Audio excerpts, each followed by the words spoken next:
दोस्तों, आज मैं ये वीडियो अपने एक व्यूअर्स की डिमांड पर बना रही हूँ। मैंने मोटिवेशन की भी कई वीडियो डाले हैं और आजकल जो बच्चे सुसाइड वगैरह करते हैं उसके लिए भी मैंने डाले हैं। तो उससे इम्प्रेस होकर मेरे कुछ व्यूअर्स ने मुझसे डिमांड की है कि आप डिप्रेशन का वीडियो डालें। तो मैं आपको बताती हूँ कि डिप्रेशन किन लोगों को होता है, क्यों होता है और कब होता है और कैसे इससे निकलें। तो दोस्तों, उषा रानी गुप्ता क्रिएशन में आप सबका स्वागत है। मैं आज आपको ये बताऊंगी कि डिप्रेशन किसको होता है। डिप्रेशन ज़्यादातर बोल्ड लोगों को होता है। जो बोल्ड होते हैं और एक्सपर्ट होते हैं, होशियार होते हैं, उनको होता है। क्योंकि जो बोल्ड व्यक्ति होते हैं वो अपने मन का दर्द किसी को नहीं बताते और वो कोई गलती या कुछ हो जाता है तो वो अंदर ही अंदर अपने में हर्ट होते रहते हैं और किसी के आगे खुलकर अपनी बात नहीं कहते, क्योंकि उनको लगता है कि मैं अपनी बात कहूँगा तो लोग सोचेंगे कि कितना डरपोक है। लेकिन ऐसा नहीं है। जो बुज़दिल होते हैं, कमज़ोर लोग होते हैं दिल के, वो डिप्रेशन में नहीं जाते, क्योंकि जब वो परेशानी में आते हैं तो अपनी बात अपने दोस्तों से, अपने साथियों से या रो के गा के अपना दर्द हल्का कर लेते हैं और वो ठीक हो जाते हैं। अच्छी बात है, कोई बुराई नहीं है, क्योंकि सभी से परेशानी आती है, गलतियाँ होती हैं, तो ठीक है, हो जानी चाहिए, कोई बात नहीं है। लेकिन बोल्ड लोग इस विषय में बहुत अलग। आप कभी भी किसी साइकिल से बात करके देखिए, हमेशा वो कहेगा कि बोल्ड लोगों को ही या आपने खुद भी देखा होगा कि आप सोचते हो कि किसी ने सुसाइड कर लिया या कोई डिप्रेशन में चला गया तो आप कहते होंगे, अरे वो तो बड़ा बोल्ड था, ऐसा कैसे हो गया। तो बोल्ड लोगों को ऐसा होता है। तो उन लोगों को अपने दर्द को अपने दोस्त ऐसे बना लेने चाहिए जिससे अपनी दिल की बात बांट सके, कह सके। लेकिन दोस्त भी देख कर बनाएं कि वो उस बात का प्रचार न करे, वो अपने तक ही रखे, नहीं तो और ज़्यादा परेशानी खड़ी हो जाए।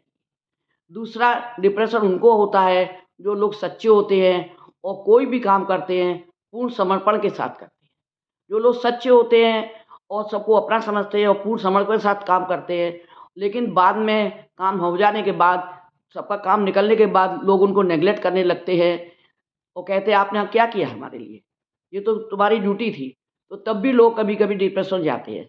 जैसे बहुत से माँ बाप आपने देखा होगा कि बच्चे अगर गलती करते हैं तो माँ बाप कहते हैं हमारे पालने पोसने में कहीं कमी हो गई।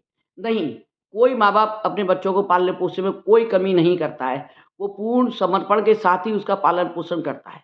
लेकिन किस्मत, भाग्य और कर्म फल कोई नहीं बदल सकता। उस जो बच्चा आपका अगर किसी गलत काम में गया है, कुछ कर रहा है, तो उसके कर्म है, उसकी किस्मत है, आप उसको बदल नहीं सकती। आप अपने को दोष मत दीजिए। इसलिए कभी किसी से गलती हो जाती है या कुछ हो जाता है आपके पालन पोषण करने के बाद भी, तो आप ये मत सोचिए आपकी वजह से हुआ है। आपने तो पूरा किया है, आप क्यों परेशान हो रहे हैं। अब उसके कर्म में उसके भाग्य है।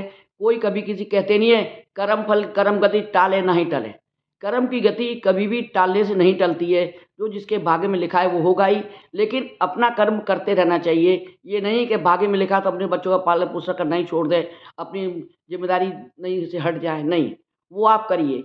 और कर्म का फल और भाग्य का फल तो देखिए भगवान को मिला, श्री राम को भी मिला, उन्हें वनवास हुआ। सीता जी को भी कितनी परेशानी उठानी पड़ी। कन्हैया जी को तो पैदा होते ही उसे माँ बाप से अलग कर दिया गया। तो ये सब तो सबके अपने कर्म फल है, अपने भाग्य है, इसको हम नहीं बदल सकते। तीसरा, डिप्रेशन में वो लोग जाते हैंगे ही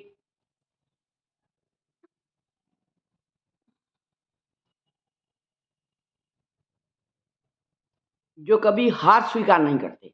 आप अपने बच्चों को बचपन से ही लूडो खिलाइए, ताश खिलाइए, जो भी गेम है खिलाइए और खेलने में हार जीत के लिए उनको ये समझाएं। अब बहुत से बच्चे जब खेलते-खेलते हार जाते हैं तो रोने लगते हैं, चिल्लाने लगते हैं और लड़ने लगते हैं। तो ऐसे बच्चे भी आगे जाके डिप्रेशन में जाते हैं। इसलिए अपने बच्चों को बचपन में ये ट्रेनिंग दीजिए कि दुनिया में 2 ही चीज़ होती है। कोई भी काम आप करेंगे या तो हार होगी या जीत होगी। एक की हार दूसरे की जीत, यही होती है। तो इसमें स्वीकार करना चाहिए और हार आपको सबक देती है। जो लोग हार जाते हैं और दूसरे को दोष देते हैं कि उसकी वजह से मैं हार गया, वही लोग डिप्रेशन में जाते हैं, क्योंकि उन्हें पता ही नहीं है कि मैंने ही, मेरी गलती से हार हुई है। और गलतियाँ वो जो होती हैं, हार होती है, वो आपको सबक देती हैं। आप उसके विषय में सोचिए कि आपने कहाँ गलती की और आगे उसको सुधार करने की कोशिश कीजिए। और आप उसको सुधार करेंगे तो आप अगली बार अवश्य जीतेंगे। और मन में पक्का विश्वास रखिए कि हम जीतेंगे ही जीतेंगे। दूसरी बात, हमेशा खुश रहने की कोशिश कीजिए। अपने दोस्त ऐसे बनाइए जो वो भी खुश रहते हों, आप लोग भी खुश रहें। क्योंकि दुनिया में दुख सुख तो दोनों हैं। ये दोनों भाई भाई हैं। एक दूसरे के साथ वो एक आता तो एक जाता है और वो सबके साथ आना है और जाना है। तो इसको स्वीकार करना सीखिए और मस्त रहिए। मैं कभी भी किसी को बर्थडे में विश देती हूँ तो कभी ये नहीं कहती लंबी उम्र हो या क्या हो। हमेशा मैं कहती हूँ सदा खुश रहो, स्वस्थ रहो, मस्त रहो।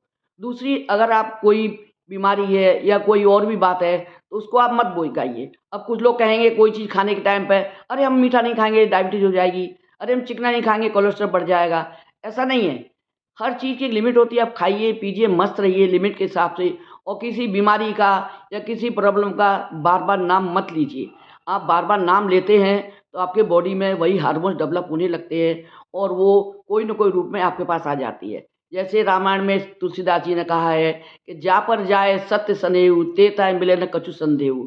मतलब आप किसी विषय में ज़्यादा बात करेंगे, क्योंकि ये विज्ञान ही मानता है कि जैसे कि आपसे कभी किसी ने कोई खुशी की बात कर दी, तो आप एकदम हँसने लगते हैं। कैसे खुश हो जाते हैं? क्योंकि आपके बॉडी ने ये बात सुनी, माइंड ने, और उसके अंदर वो हार्मोन डेवलप हुए और खुश हो गए। या कभी आप पेपर पढ़ रहे हैं और किसी का एक्सीडेंट सुना और कोई आपका परिचय का है वो जिसका एक्सीडेंट हुआ है या कोई दुर्घटना हो गई है, तो आप तुरंत दुखी हो जाते हैं। क्यों? आपने उसको अभी देखा नहीं, करानी से एक लाइन पढ़ी है ना, तो पढ़िए, लेकिन पढ़ने के बाद आपके माइंड में उस टाइप के हार्मोन डेवलप हो गए और आप मन से दुखी हो गए। इसीलिए किसी भी खराब चीज़ का, किसी गलत चीज़ का बार-बार याद मत कीजिए। आप उसको बार-बार याद करेंगे तो वो आपके पास आ जाएगी। क्योंकि आपके पास माइंड होता है, एक कॉन्शियस माइंड, एक सबकॉन्शियस माइंड। जो आपका माइंड होता है वो तो ज़्यादा से ज़्यादा 1% होता है और 99% सबकॉन्शियस माइंड होता है।